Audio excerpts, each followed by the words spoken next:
Timeline news അപ്ഡേറ്റ്സിലേക്ക് സ്വാഗതം. പ്രധാന വാർത്തകൾ. ദുബായ് ഷാർജയിലെ അതുലിയയുടെ മരണത്തിന് പിന്നിൽ ഭർതൃപീഡനമെന്ന പരാതിയുമായി കുടുംബം. യുവതിയെ മർദ്ദിക്കുന്ന ദൃശ്യങ്ങൾ പുറത്തുവന്നു. ഭർത്താവ് സതീഷിനെതിരെ യുവതിയുടെ കുടുംബം പരാതി നൽകി. ആത്മഹത്യ ചെയ്യുന്നതിന് ദിവസങ്ങൾക്ക് മുൻപ് ബന്ധുവായ യുവതിക്ക് അയച്ചുകൊടുത്ത ദൃശ്യങ്ങളാണ് പുറത്തുവന്നത്. ഭർത്താവ് സതീഷ് ക്രൂരമായി മർദ്ദിക്കുമെന്നതാണ് ദൃശ്യങ്ങളിൽ നിന്ന് മനസ്സിലാക്കാൻ കഴിയുന്നത്.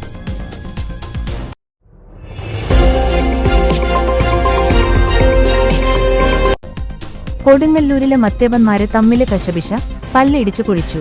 സംഭവവുമായി ബന്ധപ്പെട്ട് 2 പേര് അറസ്റ്റില്.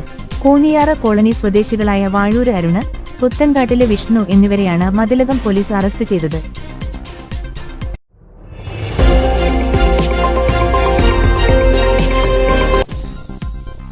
കഴിഞ്ഞ ദിവസം നടത്തിയ വർഗീയ പ്രസ്താവനയില് വിശദീകരണവുമായി വെള്ളാപ്പള്ളി നടേശൻ. തന്നെ വേട്ടയാടുന്ന സ്ഥിതിവിശേഷം നിലനിൽക്കുന്നു.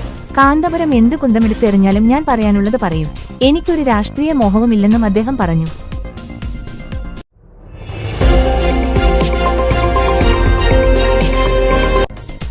ഓരോ കുഞ്ഞും വ്യത്യസ്തരായതിനാൽ അവരുടെ കഴിവുകൾ തിരിച്ചറിയണമെന്ന് ആരോഗ്യ വനിത ശിശു വികസന വകുപ്പ് മന്ത്രി വീണ ജോർജ്.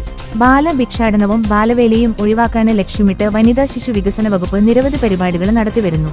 ബാലഭിക്ഷാടനവും ബാലവേലയും പൂർണ്ണമായും ഇല്ലാതാക്കുകയാണ് ലക്ഷ്യമെന്നും മന്ത്രി പറഞ്ഞു. ഉജ്ജ്വല ബാല്യം പുരസ്കാര വിതരണം നിർവഹിച്ച് സംസാരിക്കുകയായിരുന്നു മന്ത്രി.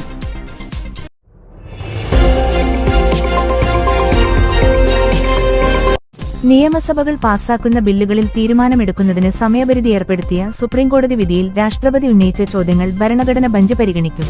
ചീഫ് ജസ്റ്റിസ് അധ്യക്ഷനായ 5-അംഗ ബെഞ്ച് രാഷ്ട്രപതിയുടെ റഫറൻസിൽ ചൊവ്വാഴ്ച വാദം കേൾക്കും.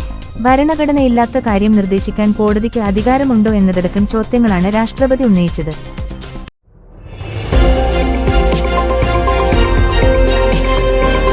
രാജസ്ഥാനിലെ ശക്തമായ മഴയില് വനനാശനഷ്ടം. അജ്മീരിലെ ഒഴുക്കിൽപ്പെട്ട തീർത്ഥാടകരെ രക്ഷപ്പെടുത്തി. വെള്ളപ്പൊക്കത്തില് കുടുങ്ങിയ സ്കൂള് ബസ്സിൽ നിന്നും കുട്ടികളെയും രക്ഷപ്പെടുത്തി. 15 ജില്ലകളിലെ ശക്തമായ മഴ മുന്നറിയിപ്പ്. ജമ്മു കശ്മീർ പൂഞ്ചിലെ കനത്ത മഴയിലെ വ്യാപക നാശനഷ്ടം. News desk timeline news.